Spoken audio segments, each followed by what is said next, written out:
even though summer is winding down, it's still getting hotter here. So let's grab some ice cold water and do some planning.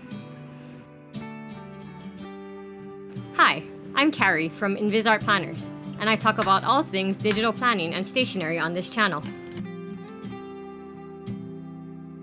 So, I'm not in school anymore, but the rhythm of summer is like ingrained into my soul.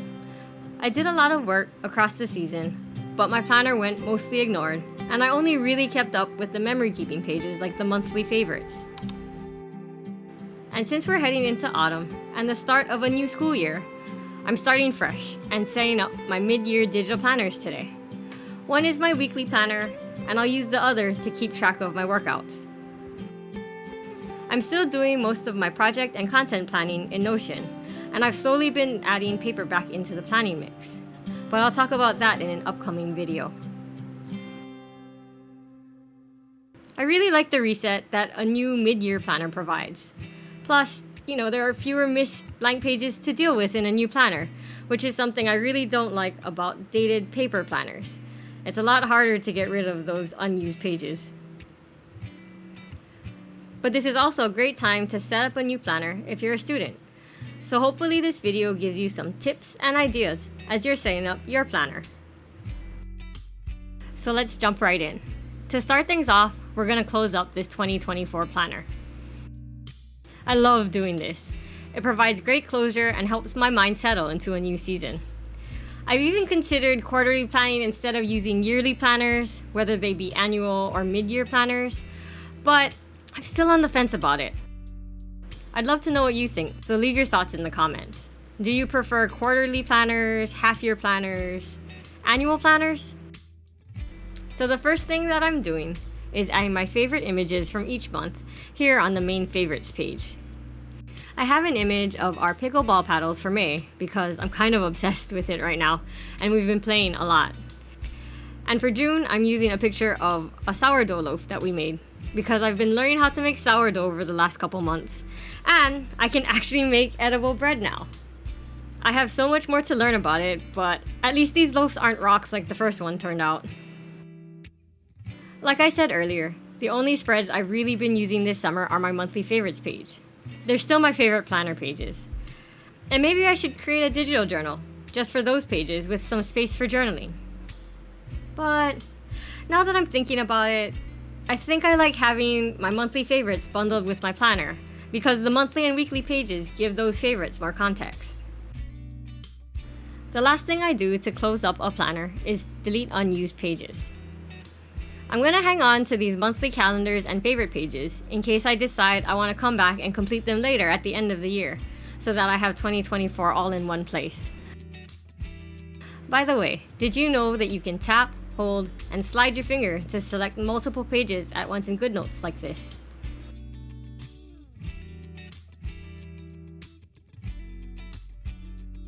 Okay, so let's set up the new mid-year planner.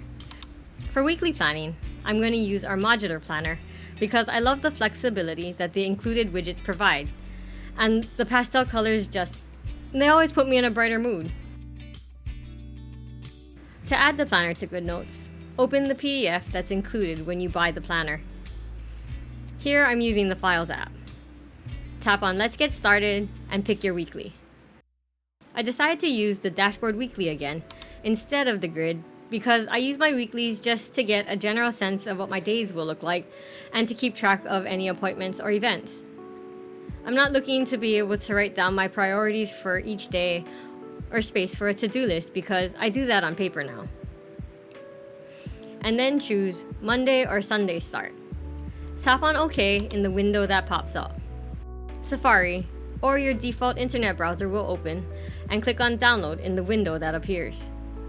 When the planner is done downloading, click on this arrow and tap on the planner to open it in the Files app. Now tap on this icon here and select Open in GoodNotes. Then tap on Import as New Notebook. Once you're in GoodNotes, you can rename the planner by tapping on the name here and typing or writing in a new title.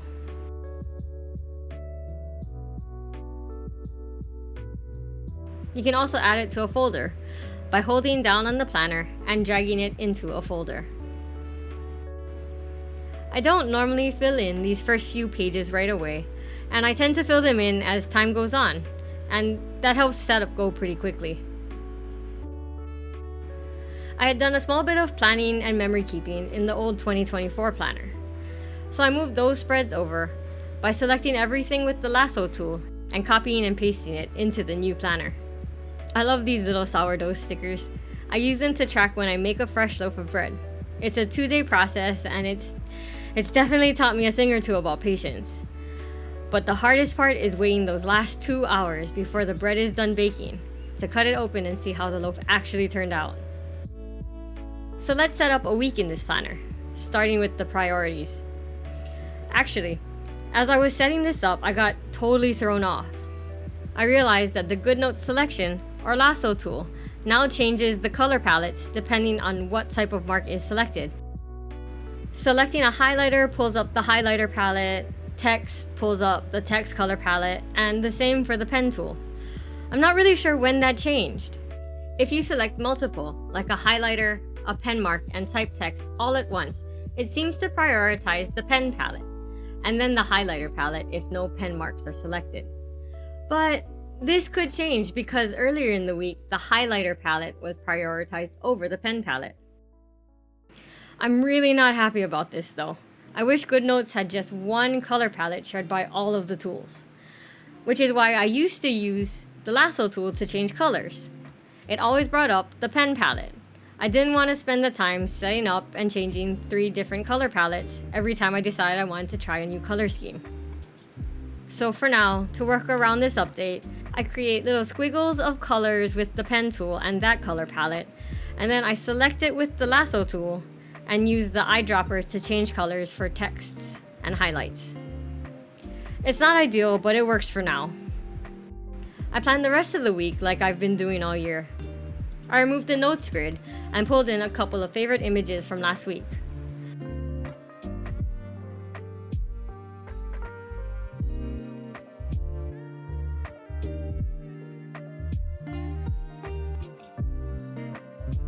Added the side quests widget, which I use for personal to-dos.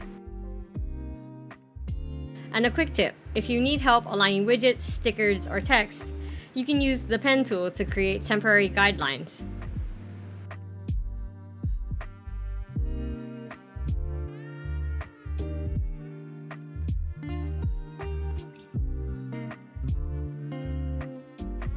Then I added in my daily habits that I had previously saved as a GoodNotes element, and a mood tracker too.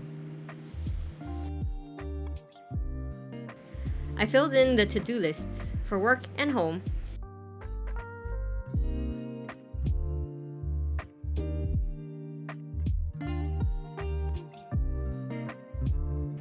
and then added Monday and Tuesday's main projects and an appointment. On some weeks, I fill in daily focuses day by day, and on others, I set them all up at the start of the week. This week was definitely a day-to-day type of week.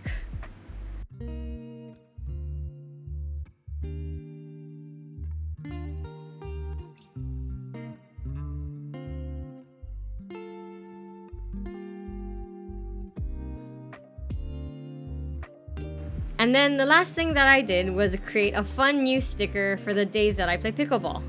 I used this cute dog sticker, the highlighter tool, and a text box. Initially, the digital sticker was facing the wrong way, so I used Procreate to flip it around.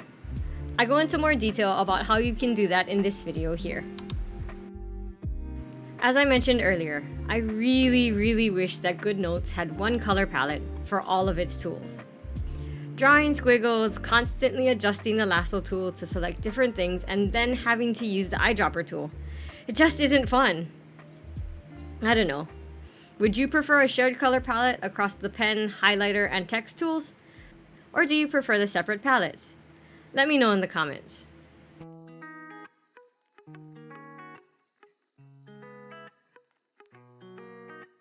To finish up this sticker, I saved it as an element so I could easily use it on other days too.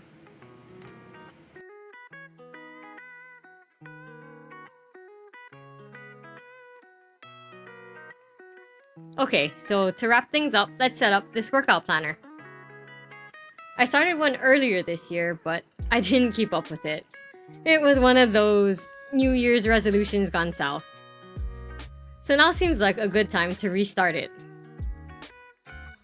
I like to use a simple weekly planner for this because it provides some structure without being too rigid. So this time I'm using our portrait minimal planner with the grid layout.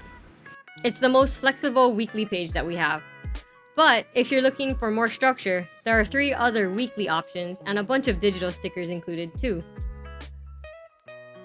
I reference the older fitness journal a lot when setting up this one. I use monthly pages to keep track of what exercise I did and when, so I can have a zoomed out view of my workouts. I can see if I'm doing too much of one thing, or if I'm not moving around enough at all, or if I need to add something to my workout routine. Like, that filled-in calendar was from February, but looking back, I realized that I should have definitely added a couple of weightlifting sessions into the mix of exercises. So for now, I'm filling in the current week.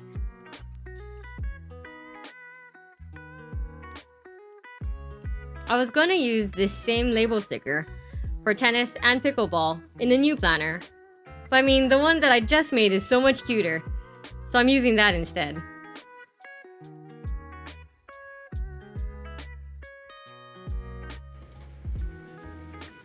I like to use different colors to distinguish between different types of exercise. Blue is for stretching and yoga and more relaxed workouts. Green is for pickleball, tennis, and cardio. Purple is for days where I don't work out at all. And orange is for weightlifting and more intense workouts. And on the days that we walk our dogs, I add this cute little dog collar sticker to the day. They don't get to go on a walk every day because we live in a hilly area and they're getting older, so they need a rest day or two in between.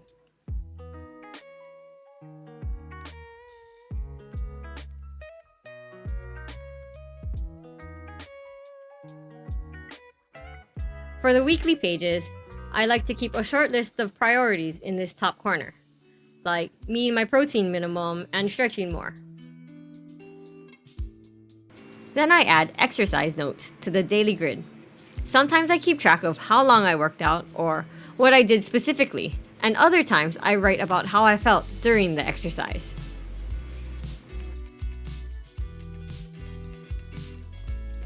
I also add these digital fitness widgets to keep track of my overall mood and energy.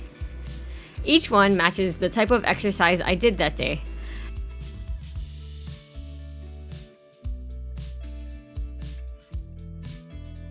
And when I fill them in, I like to add a little emoji for how I was feeling that day, and short notes to add a little more context as to why I was feeling the way I was. I was using this space to also keep track of meals, but I've moved that into Notion and it's so much easier. So this workout planner is simple and straightforward. And most importantly, it doesn't take a lot of time to maintain, so I'm more likely to keep using it. And that's it. That's my mid-year planner reset and setup. I hope you enjoyed it and picked up a helpful tip or two. If you did, be sure to hit that thumbs up and subscribe buttons. It really helps us grow. And if you want to see other plan with me's, check out these videos here. Until next time, bye!